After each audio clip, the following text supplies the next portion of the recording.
Bien, pues muchas gracias por invitarme. Muchos saludos a los colegas peruanos que están aquí y también a quienes nos están viendo en México, en Alemania, en diversos lados. Voy a usar mis 10 minutos para platicarles del principal reto que veo yo en la implementación de los programas de pago o los programas de retribuciones de servicios ambientales en América Latina. Y la siguiente lámina, por favor. Básicamente comienza con esta imagen. Yo mismo soy el que lo hago. Espero. Sí, no, ahí viene. Bueno, ahí está, perfecto, gracias.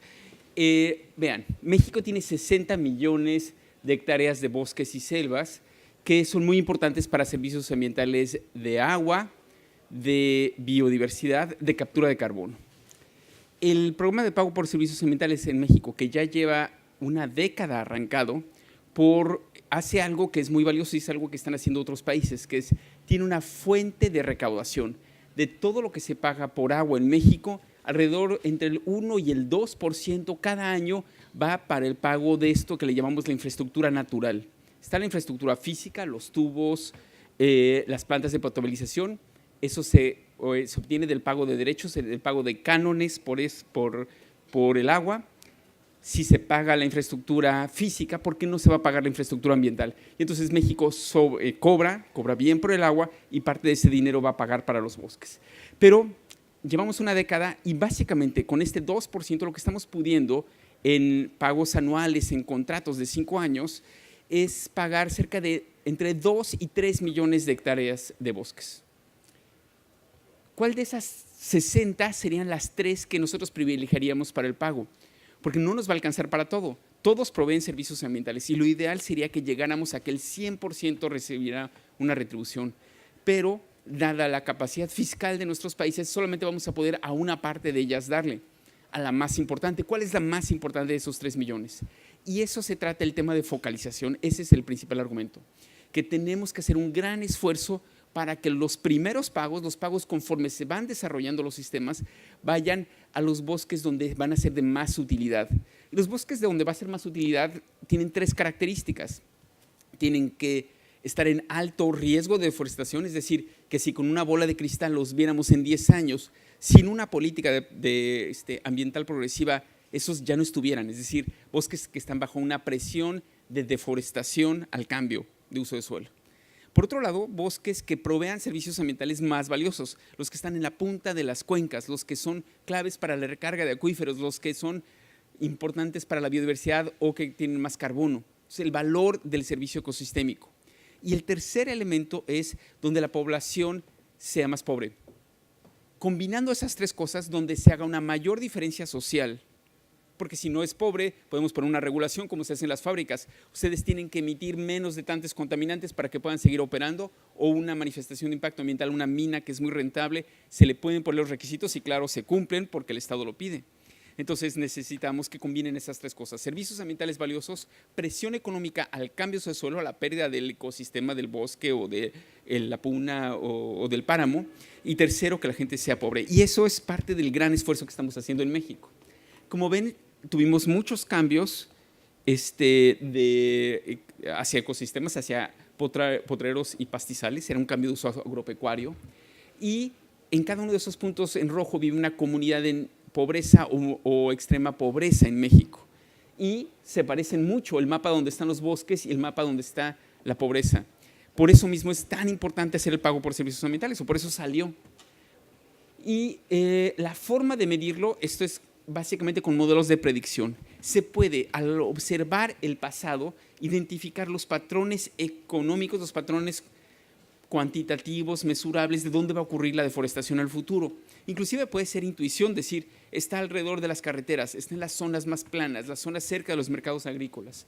Usando eso y usando econometría, básicamente estadística aplicada con modelos económicos, se puede predecir, no exactamente, pero con mucho grado de precisión, dónde va a ocurrir la deforestación del futuro. Y esos deben ser los lugares donde tenemos que focalizar los pagos. Tiene que ver con la pobreza, tiene que ver con los caminos, tienen que ver con cosas que ya están bien estudiadas. Es decir, la literatura económica y de recursos naturales ya entiende bien qué es lo que causa la deforestación. Y nosotros hicimos eso. Tomamos imágenes en el 2000 y luego en el 2007 y nos fijamos qué predios habían sido deforestados en rojo, degradados en amarillo y conservados en verde. Y sacando los patrones podemos decir, dado que cambia la tierra, hay una influencia de muchas variables para ello. Casi lo pueden ver, las zonas en rojo y naranja son las zonas que se van deforestando conforme más cerca del poblado están. Entonces, si ya podemos casi trazar una línea al ver los datos, podemos predecir cuáles son los lugares con más probabilidad de cambio. Vean, en este caso, este es Puerto Vallarta, un centro turístico en México y está rodeado de bosques. Y como dice la frase en México, bosques vemos, deforestación no sabemos. No sabemos cuál de ellos sí o no. A través de meter este modelo, podemos inmediatamente trazar cuáles son las zonas de más presión y son las que están en rojo. No sorprendentemente son las que están cerca de caminos, en zonas planas, zonas de alto valor agropecuario. Con este tipo de focalización podemos evaluar cualquier otro lugar, inclusive lugares donde no han ocurrido pagos. Porque si nosotros vemos que una zona en rojo tiene un 10% de esa área se va a perder en 10 años y damos pago por servicio ambiental y no ocurre una deforestación, vamos a haber evitado 10% de deforestación. Ahí es donde hacemos la diferencia y ese es el reto que tenemos. Creo que me quedan 2 minutos. ¿Quién me está llevando la cuenta de tiempo? 2, bien, 2. Perfecto. Entonces, ¿qué tan buenas son las predicciones? Sí, podemos nosotros hacer una predicción relativa donde es más probable que no. 4, bien, ya me duplicaron, bien, gracias. Podemos hacer una relativa, ¿cuál tiene más probabilidad que otro? Y luego absoluta, tiene 10%, 8, 5. Muy importante para Perú, en estos momentos en los que están haciendo su programa, tienen que tener un ordenamiento de presión relativa. Ya en presión absoluta puede ponerse elegante, tomarse un año más, pero presión relativa ya tiene que ocurrir, porque son las zonas donde el cambio está ocurriendo más rápido, donde han visto que ocurre el cambio más rápido. Y vean, este es un experimento. Si yo hubiera podido mandar este modelo al pasado en México, hubiera dicho, díganme las zonas en rojo, qué deforestación van a tener, o las zonas en verde, las zonas más claritas, las azules en el mapa, qué deforestación van a tener, le hubiera atinado o no le hubiera atinado, usando la máquina del tiempo. Y efectivamente, corriendo los datos de antes, comparándolo con la predicción, vean, sale zonas que salen en rojo, 7, 8 se perdieron en la realidad en México en una década. Zonas en más azul, más verde aquí, menos de medio punto porcentual. Entonces, no fue una predicción perfecta, pero fue muy buena. Son 10 veces, 20 veces la tasa de deforestación en las zonas donde identificamos más presión. De nuevo, el reto de focalización del programa por pago por servicios ambientales, de retribución, de apoyos, tiene que seguir esta lógica. Si no, va a ser dinero que vaya a lugares donde sí se provee bien, pero lugares donde no se hace mucha diferencia y no estamos para mucha diferencia. Muy bien.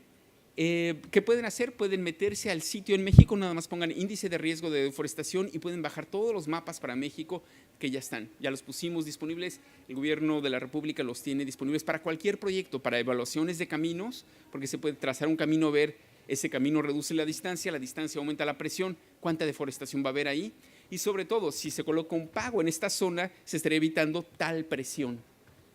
Podemos hacerlo para impacto ambiental, carreteros, ductos petroleros, puertos y marinas, nuevos centros de población o crecimiento. Y básicamente sigue un algoritmo. Se ve la distancia en un bosque en particular y cuánta presión recibe dada la distancia económica a la que está. Y lo podemos hacer, por ejemplo, toda esta zona. Si ustedes estuvieran ahí, ¿dónde harían un pago? Así es que levanten la mano aquí en el público. ¿Quiénes harían un pago por servicios ambientales en la zona roja, en los bosques que tienen más presión? Y ahorita les pregunto quiénes lo votarían por la zona azul, la zona con menos presión. Así es que levanten la mano. ¿Quién haría, si tuviera poco dinero para nada más pagar a un 10% de esa área, pagaría en zonas rojas? Bien, 2, 3, 4, 5. ¿Quiénes harían pagos en zonas azules, zonas con poca presión al cambio de suelo? 1, 2, 3, 4, bien. Tenemos, qué interesante, siempre que voy a una audiencia se dividen en 2 grupos y ahorita ganan los de rojo, básicamente porque él ha estado haciendo el punto muy fuerte, pero muchos dicen no, donde el más enfermo es el que requiere la medicina, el que tiene más presión es el que requiere el apoyo. Y otros dicen no, si vamos a ayudar a que haya un proyecto de sustentable, mejor en zonas que no me la van a cambiar el próximo año a cambio de uso de suelo, zonas que estén más o menos protegidas o alejadas de este cambio tan rápido. Esto que vimos ahorita en un pequeño levantamiento de manos es una forma de pensar. Lo importante es tener la clasificación. Pero también podemos evaluar no solo programas positivos, sino programas negativos.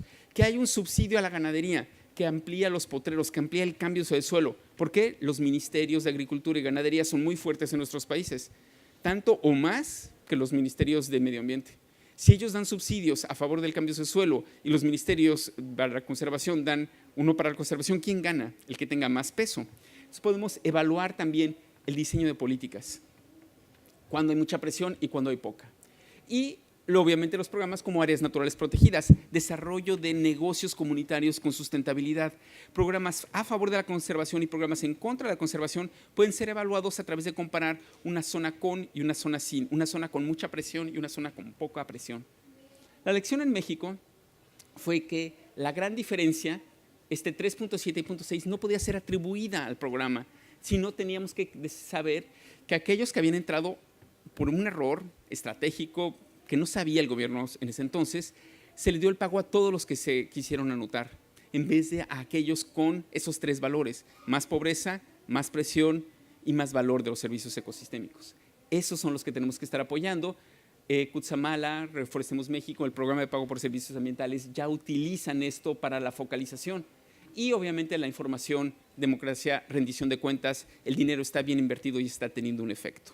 Así es que ese es en un resumen, la más importante lección en el caso de México. Para hacer que el dinero rinda, tenemos que focalizarlo a las zonas que tienen estas 3 cosas. Si no tienen las 3 cosas, no es una de esas 3 millones de los 60 millones que tenemos que atender primero. Muchas gracias.